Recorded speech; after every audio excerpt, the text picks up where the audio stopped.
एक बार फिर सामने आया पाक का आतंकी चेहरा। भारत के वीरों पर हुआ आत्मघाती हमला, लेकिन बेकार नहीं जाएगी अपनों की शहादत। पाक को मिलेगी इस गलती की बड़ी सजा।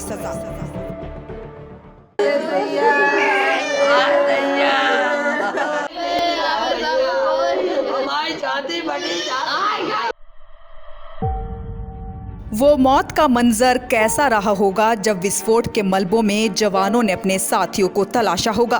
क्या बीती होगी उन परिवारों पर जब अपनों की मौत की खबर सुनी होगी। किस तरह देश की जनता ने खुद पर काबू रखा होगा जब ये मंजर लगातार वो देख रहे होंगे। हाँ, गुस्सा तो है, आज हर कोई आतंकवाद के खिलाफ जल रहा है। तो आइए पहले जानते हैं कि आखिर दुश्मन कौन है।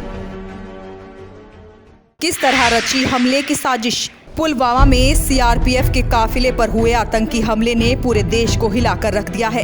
एक साथ देश के इतने जवानों की शहादत से जहां एक तरफ पूरा देश दुखी है, तो वहीं दूसरी तरफ सभी का आतंकवाद और पाकिस्तान के खिलाफ खून खौल रहा है। लेकिन जब अपने ही घर के भेदी हो जाएं, तो दुश्मनों को जवाब देकर भी कोई फायदा नहीं। जिस तरह से पुलवामा में आतंकी हमले को अंजाम तक पहुंचाया गया है, उससे एक बात तो साफ है कि आतंकियों के पास सीआरपीएफ के काफिले से जुड़ी सभी जानकारियां मौजूद थीं, जिसके आधार पर उन्होंने सोच समझकर हमले की पूरी रणनीति तैयार की।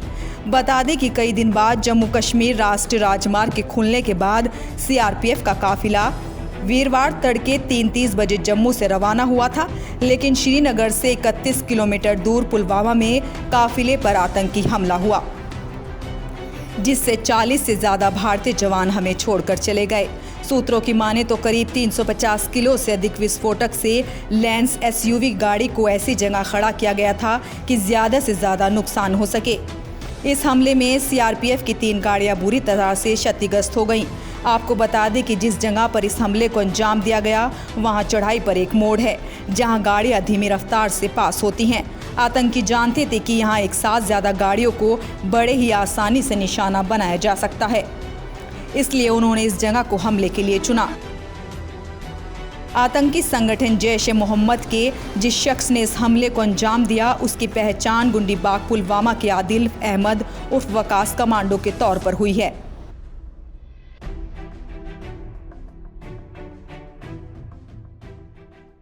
आतंक के खिलाफ अकेला नहीं भारत। भले ही पाकिस्तान इस हमले में अपनी भागीदारी से बचने की कोशिश कर रहा हो, लेकिन पूरी दुनिया जानती है कि भारत के पुलवामा में हुए इस हमले के पीछे पाक का हाथ है। अमेरिका के राष्ट्रपति भवन से इस हमले की निंदा करते हुए पाकिस्तान का नाम लेकर चेतावनी दी गई है। वहीं अमेरिकी विदेश मंत्रालय ने भी अपने बयान में पाक का नाम लेते हुए कहा है कि हम आतंकवाद से मुकाबले के लिए हर स्थिति में भारत के लिए खड़े हैं। रूस के राष्ट्रपति व्लादिमीर पुतिन ने हमले में मारे गए जवानों के परिवारों के प्रति संवेदना जताई है। पुतिन ने कहा है कि इस हमले के जिम्मेदार लोगों को सजा मिलना बेहद जरूरी है। वहीं अफगानिस्तान के राष्ट्रपति ने भी इस आतंकी हमले की कड़ी निंदा की है। तो वहीं Israel, France, Maldives, Bangladesh, Sri Lanka, Canada जैसे कई देशों ने भारतीय जवानों की शहादत पर दुख जताया है। पुलवामा हमले पर क्या कहते हैं भारत के नेता। इस हमले की जहां दुनिया भर में निंदा हो रही है, वहीं भारत बदले की आग में जल रहा है। देश के सभी नेता आज सरकार और भारतीय सेना के साथ खड़े हैं। बात करें देश के प्रधानमंत्री मोदी की, तो उन्होंने जम्मू कश्मीर के जवानों को खुली छूट देने की बात कही है। वहीं केंद्रीय मंत्री राजनाथ सिंह ने साफ कर दिया है कि सरकार किसी कीमत पर पीछे नहीं हटेगी और हमलावरों को करारा जवाब देगी। इस समय जो देश की अपेक्षाएं हैं, कुछ कर गुजरने की भावनाएं हैं, वो भी स्वाभाविक है। हमारे सुरक्षा बलों को पूर्ण स्वतंत्रता दे दी गई है। हमें अपने सैनिकों के शौर्य पर, उनकी बहादुरी पर पूरा भरोसा है। मुझे पूरा भरोसा है कि देशभक्ति के रंग में रंगे लोग सही जानकारियां भी हमारी एजेंसियों तक पहुंचाएंगे, ताकि आतंक को कुचलने में हमारी लड़ाई और तेज हो सके।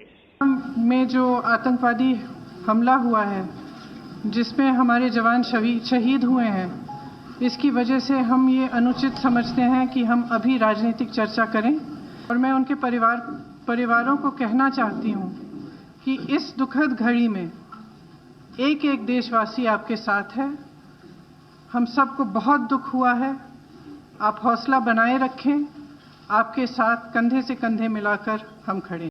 आज कश्मीर में हमारे सीआरपीएफ के बहादुर जवानों पर जो आतंकवादी हमला हुआ है, वो पाकिस्तान स्थित और उनके द्वारा संरक्षित आतंकवादी संगठन जैश ए मोहम्मद ने किया है, जिसकी मैं और सारा देश भर्त्सना करता है। इस आतंकी हमले का समुचित जवाब देने के लिए सारा देश एकजुट है। हम अपनी जिम्मेदारियों को अच्छी तरह समझते हैं और देश की जनता को यह भरोसा देते हैं कि इस पर जो भी कार्रवाई करना आवश्यक है उसे करने में हम कोई कसर नहीं छोड़ेंगे। इस घटना की जितनी निंदा की जाए, पूरे देशवासियों को इसकी निंदा करनी चाहिए। पूरी कश्मीर घाटी के और जम्मू कश्मीर के लोगों को इस घटना की निंदा करनी चाहिए। मुझे पूरा विश्वास है कि हमारी फौज, हमारे सिक्योरिटी फोर्सेस, जिन लोगों ने ये घटना अंजाम दी है, उनके साथ उनको पकड़ेगी और उनको जो सज़ा देनी चाहिए उनको मिलनी चाहिए। Nation one bureau report.